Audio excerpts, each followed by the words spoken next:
Hello friends, स्वागत है आपका वीएस एजुकेशन चैनल पर। तो फ्रेंड्स, जैसा कि आप स्क्रीन पर देख रहे हैं कि जबलपुर म- जो मध्य प्रदेश का जो हाई कोर्ट है उसका ऑर्डर आ चुका है। मतलब जो बीएड वर्सेस डीएड का जो मैटर आपको पता ही होगा कि लगातार चल रहा है, तो उसी का यहाँ पर एक ऑर्डर आया है। मतलब कि एंट्रीम ऑर्डर है, मतलब कोई मतलब एक तरह से आप ये समझ सकते हैं कि जो कार्यवाही कल हुई है उसका पूरा यहाँ पे डिटेल दिया हुआ है। तो जैसा कि आप सभी जानते हैं कि कल इसमें सुनवाई हुई थी 15 अप्रैल को, और उसका ऑर्डर आज यहाँ पे पब्लिश हुआ है। तो इसकी मैं कुछ बातें आपको शेयर करना चाहता हूँ। और अगेन मैं आपको बता दूं कि ये जो मेरा वीडियो है ये बीएड और डीएड किसी का मतलब यहाँ पर फेवर नहीं करता। मैं दोनों के बारे में बात करूँगा, और आप मेरी वीडियो को पूरा देखिएगा। अगर आपको वॉल्यूम कम लगता हो तो आप थोड़ा सा अपना वॉल्यूम उसमें मतलब अपने डिवाइस में उसको बढ़ा लीजिएगा। और बीएड और डीएड दोनों के लिए मैं एक यहाँ पर एक बहुत ज़रूरी बात इस वीडियो के लास्ट में बताऊंगा, तो उसको आप ज़रूर ध्यान से सुनिएगा। और वो जो मैं बात आपको बताऊंगा वो बीएड कैंडिडेट्स और डीएड कैंडिडेट्स दोनों के हित की मैं बात यहाँ पर करूंगा, जो कि मैं इस वीडियो के लास्ट में बताऊंगा। और मैं कोशिश करूंगा वीडियो बहुत बड़ी ना बने, तो फिर यहाँ पर आप ध्यान से उस चीज़ को ध्यान दीजिएगा कि मैं उसमें क्या आपको बताया। तो फ्रेंड्स, अगर कल की हम लोग कार्यवाही की बात करें तो यहाँ पर सब चीज़ें आपको पता है, कौन कौन से पिटिशनर्स हैं और उनके काउंसिल या आप कह सकते हो वकील कौन कौन है, वो सब आपको ऑलरेडी पता है। मैं सीधे यहाँ पे जजमेंट में आ जाता हूँ कि उसमें मेनली कल हुआ क्या। तो फ्रेंड्स, यहाँ पर सबसे बड़ी बात ये है कि कोर्ट ने जो मतलब जो जबलपुर हाई कोर्ट है उसने एपेक्स कोर्ट मतलब सुप्रीम कोर्ट का जो ऑर्डर है उसको कल रिव्यू फाइल जो हुआ था है ना, उसको उन्होंने पढ़ा और उसको उन्होंने समझा। उन्होंने जो जो समझ में आया वो बातें यहाँ पर उन्होंने माननीय हाई कोर्ट ने बताया है कि जो माननीय सुप्रीम कोर्ट है उसने क्या किया है कि पूरे मैटर को प्रोस्पेक्टिव बना दिया है। मतलब कहने का ये है कि अब ये 11 अगस्त 2023 के बाद बीएड मान्य नहीं होगा, उसके पहले तक मान्य होगा। ठीक है, तो उसको प्रोस्पेक्टिव नेचर का बना दिया। अब उसके बाद उन्होंने ये भी लिखा है कि प्रोस्पेक्टिव तो बनाया है लेकिन साथ में क्या है, कुछ सर्टेन कंडीशन भी डाल दी है। ठीक है, एपेक्स कोर्ट ने। तो उन कंडीशंस को भी हमें देखना पड़ेगा कि क्या कंडीशंस है। कंडीशंस आपको पता है, मेनली वो सब्जेक्ट टू आउटकम वाली कंडीशन यहाँ पर रखी गई है, तो उसके बारे में यहाँ पर बताया। अब यहाँ पर जो सर्टेन कंडीशन है उसके लिए हमें क्या चाहिए, कुछ डॉक्यूमेंट चाहिए दोनों पार्टीज से। ठीक है, मतलब जो डीएड की पार्टी है और बीएड की पार्टी है, और स्पेशली जो स्टेट ऑफ मध्य प्रदेश है उसके द्वारा, कि उन्होंने किस तरह से अपॉइंटमेंट किया, कब का अपॉइंटमेंट किया, है ना, ताकि ये पूरा जो मैटर है वो सॉल्व हो सके। ठीक है, इसमें कोई तरह का कोई संशय की स्थिति ना रहे और जल्दी से जल्दी मैटर का निराकरण हो जाए, और वो जिसके भी फेवर में जा सके वो जाए। अब यहाँ पर दूसरी चीज़ क्या है कि अ, जो नेक्स्ट हियरिंग की डेट है वो 24 अप्रैल की दी गई है, जो कि म्यूचुअली दोनों बीएड और डीएड पार्टीज दोनों के द्वारा उस डेट को मतलब कंसीडर किया गया है, उसमें कोई दो राय नहीं है। और एक आईए यहाँ पर और फाइल की गई है जिसका नंबर है 5284। 5284 2024 की आईए लगाई गई है। उस आईए का क्या मायने है वो मैं थोड़ा सा आपको बताऊंगा। और जो नेक्स्ट हियरिंग है आपको पता है कि 24 अप्रैल को होनी है, 2:15 बजे इसकी सुनवाई होगी। ठीक है, तो अभी कोई डिसीजन नहीं आया है, और अभी कोर्ट ने सिर्फ उस ऑर्डर को, जो माननीय सुप्रीम कोर्ट का 8 अप्रैल का ऑर्डर था, उसको पढ़ा, समझा, एनालाइज किया, स्टडी किया। और फिर उन्होंने वहाँ पर दो बातें बताई कि जो ऑर्डर है वो हर हाल में प्रोस्पेक्टिव है, लेकिन प्रोस्पेक्टिव है भी तो भी उसमें कुछ कंडीशंस हैं जो कि सब्जेक्ट टू आउटकम की कंडीशंस हैं। तो उस पर आगे बात होगी। अब फ्रेंड्स, थोड़ा सा हम लोग इस आईए को देख लेते हैं। जो ये 5284 जो आईए है उसका क्या मायने है, ठीक है, वो क्यों लगाई गई है।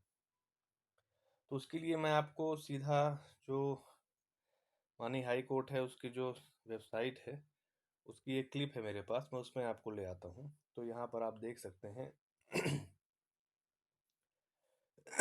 कि यहाँ पर कई आईए लगी हुई हैं। आप देख सकते हैं इंटरवेनेंट में लास्ट में आप ये देखिए 5284 की आईए यहाँ पर लगी गई है। और इस आईए का जो मेन पर्पस है, application for dismissal of writ petition. ठीक है, ये जो आईए है वो लगाई गई है बीएड कैंडिडेट्स के द्वारा। ठीक है, बीएड के जो वकील हैं उन्होंने इस आईए को लगाया है। यहाँ पर लिखा है क्या, 5284 application for dismissal of writ petition. ठीक है, तो जब आपने हेयरिंग सुनी होगी उसमें एक बात आपको शायद आपने ध्यान दी होगी, उसमें बार बार जो बीएड के वकील थे वो ये बोल रहे थे कि इसमें जो भी दो पिटिशनर हैं, एक केसरी नंदन साहू हैं, एक और कोई हैं, तो उन दोनों ने मतलब उनकी ज्वाइनिंग वहाँ पर हो चुकी है, इसलिए ये जो रिट पिटीशन है ये किसी भी तरह से मेंटेनेबल नहीं है। उन्होंने ये बोला कि रिट पिटीशन जो होती है वो मतलब पार्टीज के रिस्पेक्ट में होती है, मतलब जो पार्टीज रिट पिटीशन लेकर जाती हैं अगर उनको किसी भी तरह की रिलीफ मिलती है तो वो सिर्फ रिट पिटीशन की पार्टीज को मिलती है। लेकिन जो एक होता है पीआईएल कहलाती है, वो पब्लिक इंटरेस्ट लिटिगेशन कहते हैं, जिसको जनहित याचिका कहते हैं हिंदी में। जो पीआईएल होती है वो उस पूरे ग्रुप को बेनिफिट देगी, उस पूरे ग्रुप को रिलीफ देगी जो उस ग्रुप से वो प्रभावित हो रहा है। तो बीएड के जो वकील साहब थे वो ये बार बार ये बोल रहे थे कि ये जो रिट पिटीशन है इनकी पीआईएल नहीं है, इसलिए इसको इसमें जो भी इसमें पार्टीज है वो ऑलरेडी उनका अपॉइंटमेंट हो चुका है, तो ये कोई एप्लीकेशन मेंटेनेबल नहीं है। तो उसके संबंध में डीएड के वकील जो थे उन्होंने बोला है कि सिर्फ 2 कैंडिडेट्स को यहाँ पर जॉब मिली है, बाकी लोगों को नहीं मिली है। तो हम और अपने कुछ प्रेयर्स की बात उन्होंने बोली कि प्रेयर में हमने सिर्फ ये नहीं बोला है कि हमें अपॉइंटमेंट दे दो, हमने ये भी बोला कि जो बीएड है वो अब माननीय सुप्रीम कोर्ट के ऑर्डर मतलब हाई कोर्ट ऑर्डर के कारण वो मान्य नहीं है, और फला फला उन्होंने चीज़ें वहाँ पर बताई हैं। तो फिलहाल की यही कंडीशन है, आप ये समझ सकते हो कि रस्सा कसी वाली स्थिति है बीएड कैंडिडेट्स के लिए भी और डीएड कैंडिडेट्स के लिए भी। तो फाइनली जो भी इसमें ऑर्डर आएगा वो देखने की बात होगी, इसके बाद मतलब इसके पहले काफ़ी तर्क होंगी, बहस होंगी, उसके बाद कहीं जाकर चीज़ें क्लियर होंगी, तो वो देखने की बात होगी। मतलब यहाँ पर मामला जो है 50-50 का है, मैं किसी को भी नहीं कहता कि वो जीत रहे हैं ये हार रहे हैं, ठीक है। तो ये तो यहाँ पर अपडेट हो गई। अब जो मैं आपको शुरू में बताया था कि मैं बीएड और डीएड दोनों के लिए यहाँ पर एक आप कह सकते हो कि एक मैं न्यूज़ या कह सकते हो कि एक मैं यहाँ पर आप लोगों के लिए एक अपडेट लाया हूँ, या आप उसे कुछ भी समझ सकते हैं कि मतलब वो उस चीज़ के पीछे मेरा क्या लॉजिक है, मैं क्यों कह रहा हूँ कि उस चीज़ आप लोग ध्यान दीजिए। तो सबसे बड़ी चीज़ ये है फ्रेंड्स कि यहाँ पर जैसे आप ये मान के चलो कि अब जैसे मान लीजिए कि अगर मैं थोड़ा सा इसको अच्छे से आपको समझाना चाहूँ तो एक तरफ आपका है बीएड, ठीक है। मैं दोनों चीज़ें आपको यहाँ बता रहा हूँ, ध्यान से समझिएगा चीज़ों को। एक है बीएड और एक है डीएड, ठीक है। आपको अच्छे से पता है कि जो 11 अगस्त का जजमेंट है वो इस चीज़ को क्लियर कर चुका है कि प्राइमरी में जो बीएड है वो एलिजिबल नहीं है, ठीक है। और डीएड वाले कैंडिडेट्स का ये हमेशा एक प्रॉब्लम रहती है कि वो ये कहते हैं कि उनको हायर एजुकेशन में आप ये कह सकते हो कि मतलब सेवन्थ या मतलब हायर सेकेंडरी हाई स्कूल में वो पढ़ाने के लिए वो एलिजिबल नहीं है, ठीक है। तो फ्रेंड्स मैं आपको एक बात बताना चाहता हूँ कि जो ये एलिजिबिलिटी का मैटर, मैं इस केस से उसका कोई संबंध नहीं है, मैं फ्यूचर की बात कर रहा हूँ, ठीक है। इस केस से आप इसको रेट मत करिएगा, चाहे वो बीएड हो चाहे डीएड हो। मैं जस्ट फ्यूचर की बात कर रहा हूँ कि इसको आप अपना फ्यूचर लेकर समझिएगा, ठीक है। आप समझिए बात को। अगर किसी मैं आपसे एक क्वेश्चन करता हूँ कि अगर किसी को बीएड करना है या फिर किसी को डीएड करना है, किसी भी कैंडिडेट्स को, तो उसके लिए मिनिमम क्राइटेरिया क्या है आप खुद सोचिए। अगर बीएड है तो उसके पास यूजी होना चाहिए, ठीक है। और अगर उसको डीएड करना है तो वो 10+2 पास होना चाहिए, तो वो डीएड कर सकता है। लेकिन आपको अच्छे से पता है कि आज के टाइम पर, आज के सिनेरियो पर, 2024 की मैं बात करूं, तो ऐसा शायद ही कोई मतलब स्टूडेंट होगा जो सिर्फ 10+2 और डीएड करके बैठा हो। यूजी तो सभी करते हैं, ठीक है। मिनिमम तो यूजी हर कोई करता है, क्योंकि आपको सिर्फ टीचर ही नहीं बनना, क्योंकि टीचिंग में अगर हो गया सिलेक्शन तो अच्छी बात है, अगर नहीं हुआ तो आप अदर एग्जाम दोगे जहाँ पर यूजी चाहिए होता है। और बीएड करना है तो यूजी तो हर हाल में चाहिए। तो मेरा यहाँ पर कहने का मतलब ये है कि बीएड और डीएड कोई बहुत बड़ी बात नहीं है। अगर कोई कैंडिडेट अगर सिर्फ बीएड करके बैठा है, वो डीएड नहीं किया है, तो उसके लिए डीएड करना कोई बहुत बड़ी बात नहीं है। और अगर कोई कैंडिडेट अगर डीएड करके बैठा हुआ है, वो बीएड नहीं किया है, तो उसके लिए बीएड करना भी कोई बहुत बड़ा इशू नहीं है, ठीक है। ये उस तरह का इशू नहीं है कि एक एमबीबीएस और एक इंजीनियरिंग स्टूडेंट हो गया, ठीक है। क्योंकि अगर किसी को एमबीबीएस करना है तो उसका 12th में बायोलॉजी होना चाहिए, और अगर किसी को इंजीनियरिंग करना है तो उसके 12th में मैथमेटिक्स होना चाहिए। मतलब उस रूट लेवल से उनका जो शाखाएं हैं, उनकी जो धाराएं हैं वो अलग हो जाती हैं, ठीक है। यानी कोई अगर स्टूडेंट ये सोचता है कि मैं एमबीबीएस करके इंजीनियरिंग कर लूँ, तो वो बड़ा कठिन काम हो जाएगा। पैसे के लिए भी, पैसे से भी कठिन हो जाएगा और समय से भी, क्योंकि 4 साल एमबीबीएस में भी लग जाते हैं और 4 साल आपका इंजीनियरिंग में भी लग जाता है। लेकिन बीएड और डीएड के लिए इतना बड़ा बैरियर नहीं है।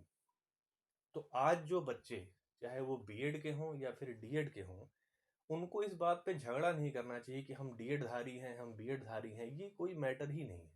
सिर्फ 2 साल का ये पूरा खेल है। जैसे जो डीएड कैंडिडेट्स को ये दुख है कि वो हाई स्कूल और हायर सेकेंडरी में नहीं पढ़ा सकते, तो 2 साल में आप बीएड कर लो, आप क्यों नहीं पढ़ा सकते? एग्जाम आएगा, परीक्षा में बैठो।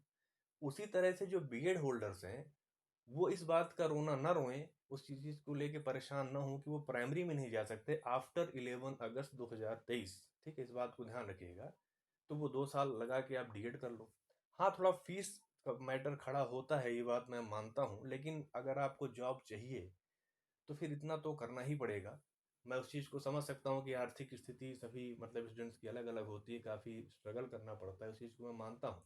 लेकिन जब अगर लॉ एंड ऑर्डर आपको अलाउ नहीं करता है कि बीएड वाले प्राइमरी में जाएं, डीएड वाले हायर एजुकेशन में, हायर सेकेंडरी वाली लाइन में जाएं, तो फिर ये तो अगर आपको चॉइस, अगर आप चाहते हैं कि आप उस लेवल पे पढ़ाना चाहते हैं, तो फिर वो जो रिक्वायर्ड एलिजिबिलिटी है वो तो आपको लेना ही पड़ेगा, चाहे वो किसी तरह से लें। तो ये सिर्फ दो दो साल का ही मैटर है बस। अगर 11 अगस्त 2023 को डिसाइड हो गया कि बीएड प्राइमरी में अलाउ नहीं है, तो आप ये मान के चलो कि जिन्होंने भी बीएड किया है वो जॉब नहीं कर रहे हैं, वो जून 2024 में वो डीएड में एडमिशन ले लेंगे और 2026 में वो प्राइमरी के लिए फिर से पात्र हो जाएंगे। तो जो ये बीएड वर्सेस डीएड का जो ये झमेला इतना लंबा चल रहा है, जो बच्चों का कैरियर को प्रभावित कर रहा है, ये सिर्फ 2 साल का काम है बस। 2 साल से ज़्यादा इसमें समय नहीं लगेगा। अगर एनसीटी ने ये कन्फ्यूज़न ना पैदा किया होता कि बीएड वाले प्राइमरी में अलाउ हो चुके हैं, तो अगर जिनको प्राइमरी में जाना था तो वो सिर्फ डीएड करते, वो बीएड करते ही नहीं। अब माननीय सुप्रीम कोर्ट ने 3 कंडीशन बताई। पहली कंडीशन ये बता दी कि जो ऑनगोइंग प्रोसेस में है बीएड वाले, वो प्राइमरी में अलाउ नहीं होंगे।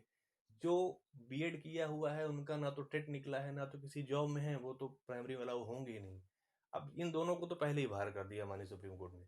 अब बचे वो जो ज्वाइन कर लिए हैं। अब जो ज्वाइन कर लिए बीएड है वो फंस गए हैं, क्योंकि उनका एक क्या है, उसको क्या बोलते हैं, प्रोबेशन पीरियड होता है, परिवीक्षा अवधि होती है। उस परिवीक्षा अवधि में कोई रेगुलर कोर्स ज्वाइन नहीं कर सकते, और डीएड एक रेगुलर कोर्स है।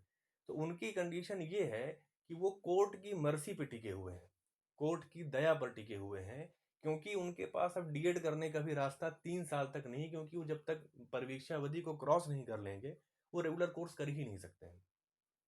तो एक तरह से देखा जाए तो उनको एक ट्रैप में फंसा लिया गया है। पहले गजट आता है, उसमें उनको अलाउ किया जाता है, बाद में उसको बाहर कर दिया जाता है। अब वो जो ज्वाइन कर लिए वो ना तो इधर के रह गए ना उधर के रह गए। तो मैं बीएड का फेवर नहीं कर रहा हूँ। और सेम चीज डीएड वालों के साथ है।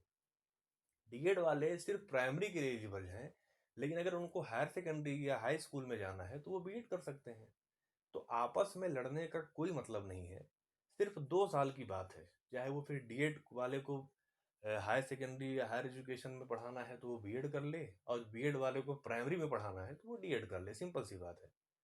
तो इसमें इसको लेकर आप आपस में लड़ाई झगड़ा कुछ भी ना करें, क्योंकि जो ज्वाइनिंग वाले फंसे हुए हैं, जो भी जो सब्जेक्ट आउटकम में है, या जिन जिन हाई कोर्ट्स में उस मैटर को डिसाइड, जैसे छत्तीसगढ़ में डिसाइड हो गया, बिहार में डिसाइड हो गया, तो वो आगे सुप्रीम कोर्ट मूव करेंगे।